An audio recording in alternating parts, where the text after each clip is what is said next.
많은 분들이 실수하시는 게 뭐냐면 정말 쌀 때는 쳐다도 보지 않다가 이제 자산 가치가 슬금슬금 올라가기 시작하고 사람들이 너도 샀다 나도 샀다고 하면 그때 관심을 가지고 막차를 타시는 경우가 있거든요. 대표님 안녕하세요. 네, 안녕하세요. 오늘은 또 뭘 보고 계셨나요? 경매 매물 검색하고 있었습니다. 전국적으로 경매 건수가 너무 많아요. 거의 제가 한 7, 8년 만에 이 수치 거의 처음 보거든요. 그럼 사무실 나오시면 이렇게 매일 경매를 보시나요? 네, 그냥 습관적으로 한 20분씩은 봐요. 지금 역대급으로 맞아요. 흔히 많이 하시는 아파트 건수만 봤을 때 한 달, 두 달 전이 피크였고요. 전국 아파트 경매 진행 건수가 2,800건이 넘었거든요. 와, 이러다 3,000건 돌파하는 거 아니야 했는데 지금은 그래도 한 2,600건 정도로 살짝 줄긴 했으나 여전히 작년, 재작년에 비해서 많은 수치예요. 근데 2,600건이라는 수치가 많은 건지 적은지 몰라서 이 건수가 의미하는 게 큰가요? 쉽게 말씀드려서 2, 3년 전에는 2,200건에서 2,300건 왔다 갔다 했었단 말이에요. 최소 1, 20%가 폭증한 거예요. 빌라만 해도 3,000건 정도 되거든요.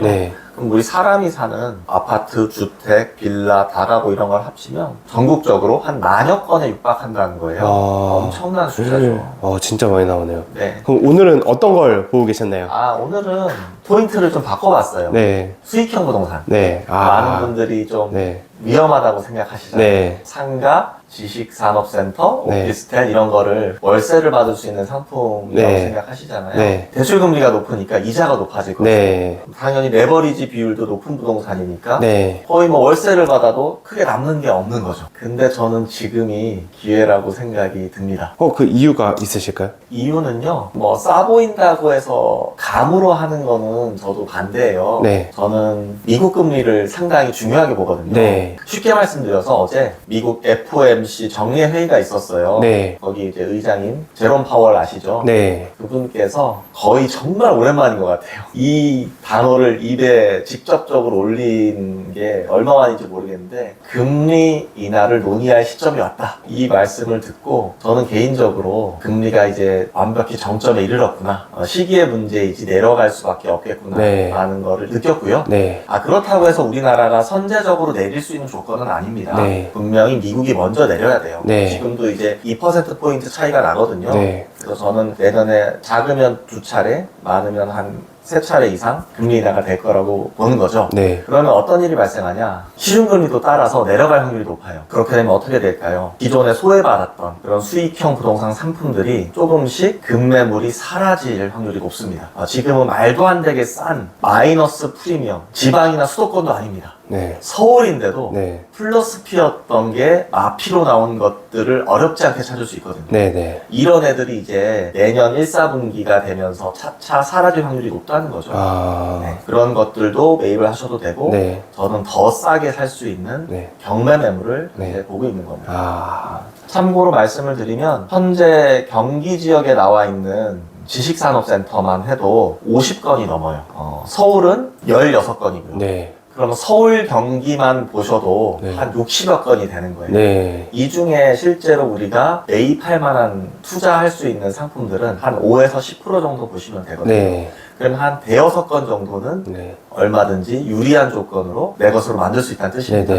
그러면 결국에는 금리 인하 시그널이 왔다는 거고 수익형 부동산이 바닥일 확률이 좀 높다는 거네요. 예측하는 걸 별로 좋아하진 않지만 이번 파월 할아버지의 입을 보면서 바닥이 왔음을 약간 직감했어요. 그러니까 물론 여기서 살짝 더 내려갈 여지는 있겠지만 막 땅굴을 파고 내려간다든지 그런 일은 없을 것 같고요. 많은 분들이 실수하시는 게 뭐냐면 정말 쌀 때는 쳐다도 보지 않다가 자산 가치가 슬금슬금 올라가기 시작하고 사람들이 너도 샀다 나도 샀다고 하면 그때 관심을 가지고 막차를 타시는 경우가 있거든요.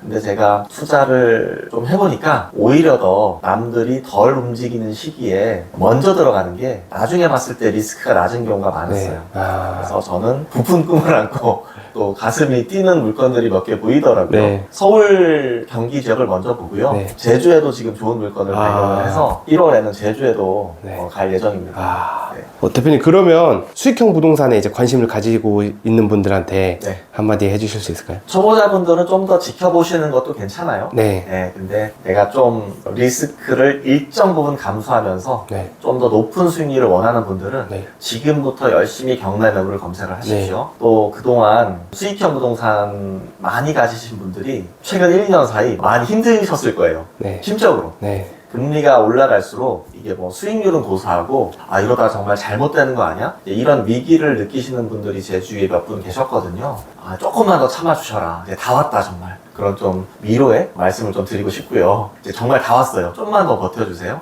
그리고 아직 이 시장에 접근하지 않은 분들은 더 좋으신 거예요. 지금부터 공부하시고 경매 매물, 금매물 서치하시면서 하나 두 개 정도는 월세를 받을 수 있는 상품을 만들어 보셨으면 좋겠습니다. 네. 대표님, 그럼 강의 들으러 오겠습니다. 네, 감사합니다. 네.